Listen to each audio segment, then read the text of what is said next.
What's up? Happy New Year. It is Friday night here in Colorado. New Year's Day, technically New Year's.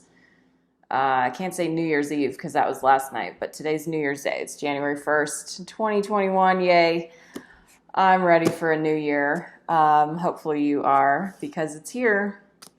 So I want to read a quote or a passage from my book, The Anti-Marketing Manifesto.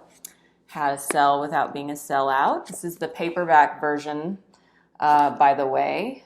So I thought this message was super relevant, so I'm going to share it. This is from chapter 13, which is titled, Be Congruent as Fuck. Stick to your values. And then I open up with a quote from Don Miguel Ruiz, where he says, be impeccable with your word, from a great book that he wrote called The Four Agreements. So here we go. Customers are always watching, listening, and paying attention to see whether you're being congruent with your values. That's part of a massive shift that's been taking place globally. People want companies to be held accountable for their words and actions. It's deeply offensive to us when they're not, especially if we poured thousands of dollars of our own money into buying the company's products, only to discover they've been harming us this entire time. People want to do business with actual human beings who are real, who walk their talk, are trustworthy and worth listening to, and who don't spout empty promises that never come to fruition. We're all responsible for holding ourselves accountable in our own lives, but often that doesn't happen in the realm of predatory marketing. Predatory marketers want us to rely on them, and then when they harm us, they don't take responsibility for it. When companies aren't held accountable for their actions, it's like a travesty against humanity. It feels personal. It feels like an attack. Incongruence is when you fail to live up to the things you say you value. It looks like this. You make a little slip up here and there, but instead of correcting your behavior, you start to tolerate further slip ups. Before you know it, you're allowing multiple slip ups to become your new normal, to the point that what you say you value becomes laughable. You keep doing this until one day you find yourself lodged into a state of mediocrity.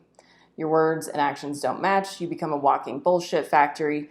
Next thing you know, you're selling your soul for $1. You're doing things solely to make money, but those things have little or nothing to do with why you started your business in the first place. Incongruence sucks. We hate it, and for good reason. It's the essence of being a sellout. Yeah, don't be a sellout.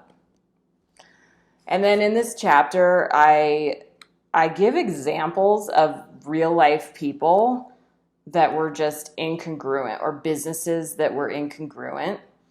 And I remember writing this chapter, and I remember being kind of stuck on it because I felt like it was a huge chapter. Like, it's so important for us to be congruent, like words, actions, thoughts, emotions. And what does that actually mean to be congruent? It means that you have this vision of who you want to be, like the person that you want to be, the character that you want to embody, the type of person that you want to live as. And then you make everything that you're about match up with that. And that's congruence. And that is like, for most people, that's a really hard thing to do. For me, that's hard to do in certain areas. But it's really about integrity. Like, if you say that you are about something and then you do something or say something or think something or feel something that is in direct contrast or opposition to that, that's not congruent. That's bullshitting yourself or someone else.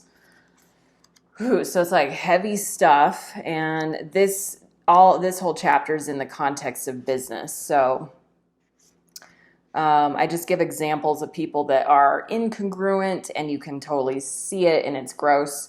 And then examples of people who are congruent, and they're living by their values, and they're making decisions based on their values, And that's just that, period.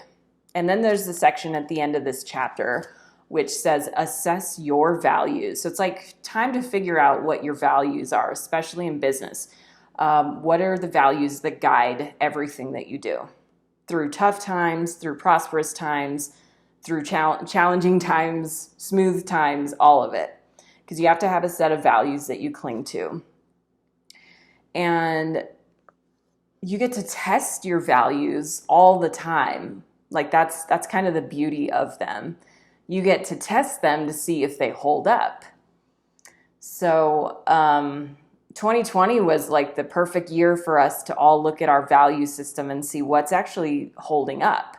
What is not, like what fell apart. So it was just very interesting to go through all of that. Assess your offerings, like get honest with yourself about your business. Look at your content, your relationship with your clients or customers. Look at the way you run your business, those three things. Figure out if anything needs to be changed. Like what is incongruent? Look at your website, your blog, your email newsletter. Like, is there anything that is not in alignment with this vision of who you want to be? And if so, why is it still there? Change it. Assess yourself. Look at areas where you can put more of the real you into your business. That's what anti-marketing is all about. It's not just putting an idealistic version of you into your content or your online presence. It's about putting the real you into everything. Your communication, your packaging, if you have products, the way you deliver your product or service, like the system around it, all of that, any ingredients that you use, any policies that you have. This should all reflect the real you. You might have pretty packaging, but what's on the inside? Do your product features and attributes match up with your values? If you value simplicity, is this obvious in everything you show to your customers? If something doesn't match up with the truth of you, it's got to go. If it doesn't match up with your values, it's got to go. So yeah, I love this chapter, and it's a pretty short chapter, but it's really good. And I've worked on it so long. I remember this was like the hardest chapter for me to finish, one of the hardest chapters. Yeah, be congruent as fuck. And, we're all human. We all mess up sometimes. Subtle, check out my nails. Posture. We're all human and we all make mistakes. But if you keep repeating the same mistake, it's no longer a mistake. It's a choice at that point. So, be congruent, but also be human. Like, be human naturally. And when I say be your real self, like, I thought about that a lot while I was writing this book. Like, I remember hearing somebody say, I was my real self in high school, and that got me in jail. So was that person's real self? So there's your real self, who you naturally are, how you naturally talk if you're not on camera, if you're with your loved ones. That's kind of the real you. How you act when things are hard, how you act when things aren't going your way. That's the real you. So be the real you in business. And that begs the question, is that the person you actually want to be? So I talk about this in this book as well, is bringing your best self into your business. Not just the real you, but the best version of you. And you get to create that every day. You get to build your character every day through the actions that you're taking. So again, the Anti-Marketing Manifesto, how to sell without being a sellout. You can get this you can get the paperback on Amazon or Kindle. You can get the hardcover, which is my personal favorite. Beautiful. You can get this on barnesandnoble.com.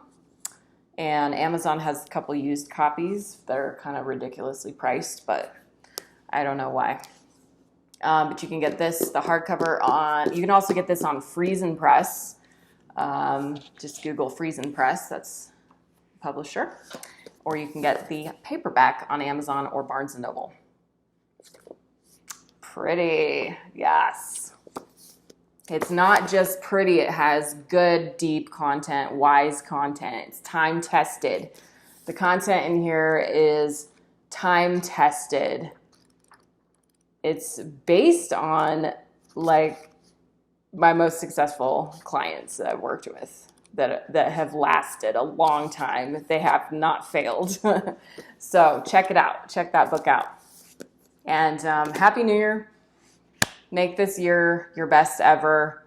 Don't listen to the BS that's going on out there. I know there's like a narrative and I know there's an agenda and all of that is so fucked up. And you know, you totally have a right to be pissed off and disgusted, but don't get distracted by that. That whole thing takes away from your ability to create the business that you love, the business that's going to be sustainable and profitable, a business that's going to serve people. Focus on that more than you focus on all the crap out there. So my wish for 2021 is that everyone just tap into their real self, your best self, create that person daily, bring that into your business, go out there and serve. Let's get some shit done this year. Let's not be victims. Let's not be victim-minded. Let's be empowered. Let's do everything to create sovereignty, individual sovereignty and self-sufficiency and financial freedom. Let's do that in a way that feels amazing, in a way that serves other people. And let's just do it all. Let's fucking do this all. No one is going to tell us what we can or can't do anymore. We have the power to choose. We have the power to grow. We have the power to be our best self. So let's get this.